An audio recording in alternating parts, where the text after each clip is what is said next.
possibly at Blair Athol. 2 o'clock in the afternoon, the government army are standing probably pretty much where you guys are standing right now. This was where they put their baggage train, something like 1,200 ponies and horses here for all the baggage for the government army. Up the glen, they could see small parties of Highlanders, and the assumption was Bonnie Dundee and the Jacobite army is up the glen. So they started to make preparations to meet the Jacobites going north, and the Jacobites were coming south. Unfortunately, they looked round and suddenly noticed on the hill slope above them was the Jacobite army. So we're where the baggage train was, the government line would be above the tree line here, and the Jacobites were further up the hill. Now both armies actually formed up and looked at each other for several hours.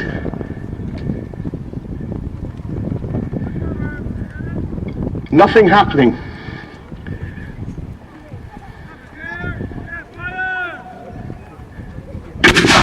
The government army has 3,000 men. The Jacobite army has 2,000 men. The government army has decided to open fire with its cannons to see whether they can get some action from the Jacobites, see if they can force Dundee to charge.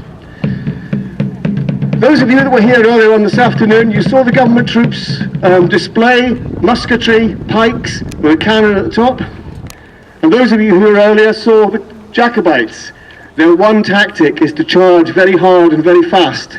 It either works and is thoroughly successful, or they get stopped and they retire. But at the moment, neither army is moving. So the gun crews are going to try and soften each other up with cannon fire.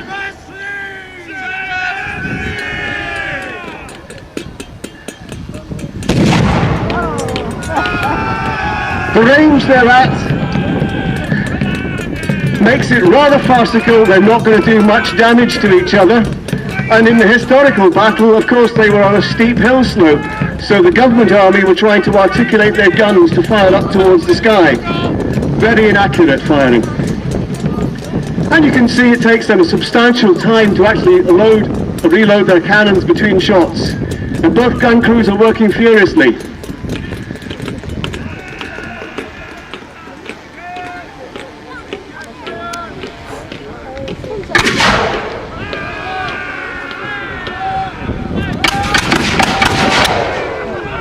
And ladies and gentlemen, that looks like the government army has now opened fire with their muskets. Again, the range they're at the moment, they're not really going to do any damage to anybody. With these sort of muskets, you've got an effective killing range of 50 to 60 yards. You need to be in close. Musket balls will travel 200, 300 yards, but they lose velocity and they start to wander. So that Highlander there is faking it. Far too far away.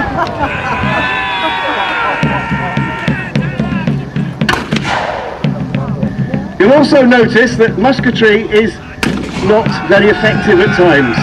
We get a lot of misfires, a lot of problems. Now some of that is dirty guns, some of that is gunpowder that's fouled up and stuck in the gun, or it could be inexperience of the musketeer. Or in many cases, actually in the heat of battle, the musketeers become nervous.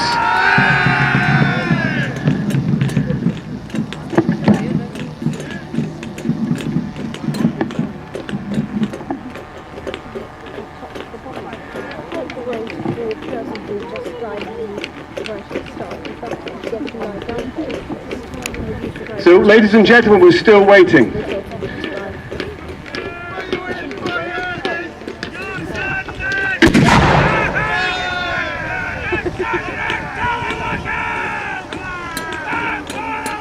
And historically, the army stood from 2 o'clock in the afternoon until something like 8 o'clock or 8:30 before the battle actually started. So there was an awful lot of nervous, bored men standing around shouting.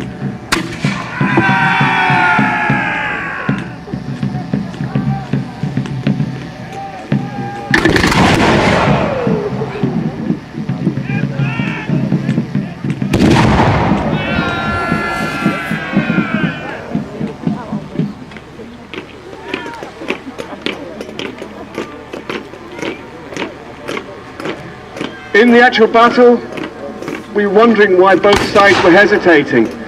The government troops, well, they were facing an enemy uphill. So to go forward, they've got to start marching up a very steep hill. So that's possibly why they were hesitating, why they're not going forward. Bonnie Dundee's men, the Jacobites, well, there's only 2,000 of them and there's 3,000 soldiers at the bottom of the hill. Bonnie Dundee was a professional soldier. He'd served in the Royal Armies for many, many years, and he was used to working with soldiers more like these. That's what he was.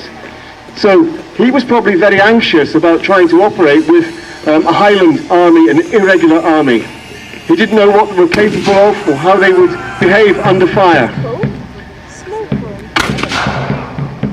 Now I can see that the Jacobite army are sending forward individual musketeers to try and take pot shots at the enemy.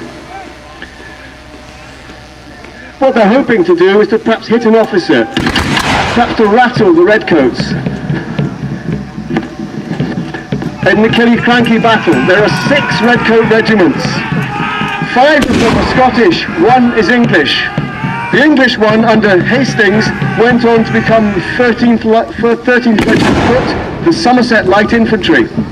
Of the Scots regiments, 3 of them were professional regiments that had been serving in the Dutch army, Scots soldiers serving Holland.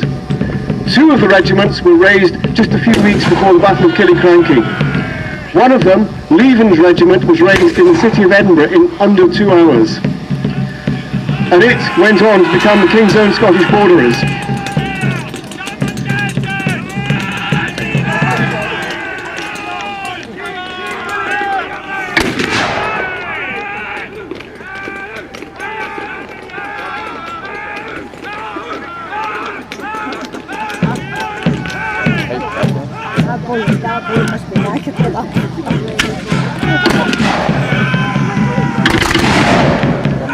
So the redcoats are keeping up their volleys of musketry. Right.